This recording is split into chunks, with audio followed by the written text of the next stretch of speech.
This is an amazing story. If you haven't followed it, if you're in law school, if you're listening to this and you are a lawyer, law student who's looking for a law review article, Alfonso Ribeiro, I believe is how you pronounce his name, a.k.a. Carlton from the Fresh Prince of Bel-Air, is making a decision to sue Fortnite and also NBA 2K for copying his Carlton dance. This is a law school hypothetical brought to life. It is an amazing story, and it's fascinating to think about the copyright perspective here. Now, most people don't understand copyright law very well, but basically, copyright exists if it can be fixed in a tangible medium. So if you have written a book, you don't need to officially copyright it. It is copyrighted at the minute that it is written. If you have created a brand new code on a computer that's never existed before, it has existed the moment that you create it. And so if that is the reality, if that actually happens, then the play, I think, beyond any question is there's so many intriguing questions here. Now, the difference between copyright and trademark is you have to register a trademark, and sometimes people get confused. Sometimes people don't understand the difference between copyright and trademark. You have to trademark something by taking an action, sending in the United States Trademark Office. I have a copyright on Outkick-related product. I also have a trademark on Outkick-related products. Nobody else can use the phrase Outkick the Coverage in a commercial context other than me. If you want to even use the word Outkick, you would have to come to me because I have trademarked that phrase. I own it for everything that I do.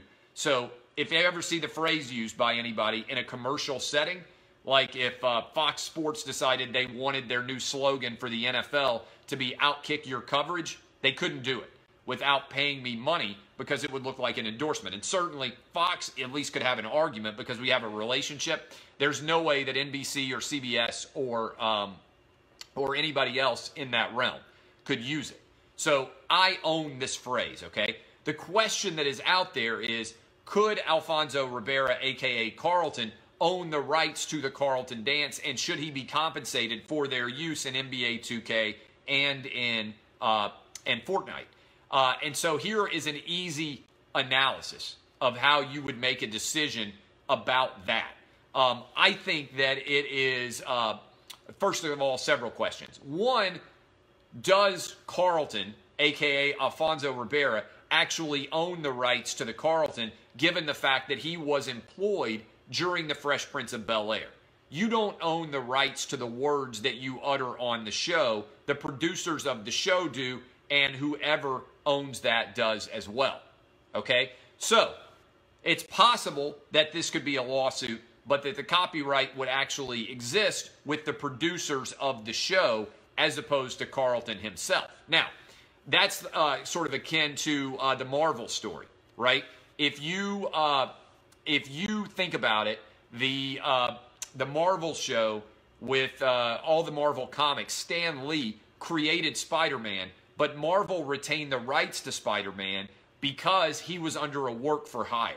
If you hire somebody to work for you and they create something, then that is your payment to them is for what they create, and so you own the rights to it. So you could make an argument that whichever production company owns the Carlton. The other two questions or three questions that are out there that would be worthy of contemplating is, I think it's really interesting. Could you, in the first place, make a decision? Could you make the decision that that dance is not unique enough to be copyrighted? Yes, you could certainly make that the argument. You could also make the argument, if you're Fortnite or 2K, that your Carlton dance is subtly different than anybody else. So we used to have like hypotheticals. Could someone patent a dunk? Theoretically, you could do a dunk that no one has done before, but could you patent it? Could you patent a step-back jumper that nobody has done before? Could you patent a jump shot? Could you patent a bicycle kick? The answer is no, because they grow out of the functional usage of the game itself. Everybody copies everybody else. Can you imagine, think about the copyright and how it would impact sports if somebody who came up with the jump shot said, no, I created the jump shot, nobody else can jump while they shoot. Or somebody else could say, hey, can you do a fadeaway? No, no, no. I came up with the idea to do a fadeaway. The sport itself would bog down if you could take away the rights to do other things. Basketball is a great example. Football. If you could copyright a specific play and nobody else could run it, it would make no sense. I tend to think dance, in my own legal analysis here, is more akin to a sport. In other words, if you create an offensive system that is phenomenal, you know what happens? Everybody else copies it. The guy who created the spread offense was copied by everybody. They watched him on film. They figured out how to do it. I tend to think dance is similar, that it is very hard to copyright dance because it's a natural outgrowth of a body movement. All dance evolves off of itself.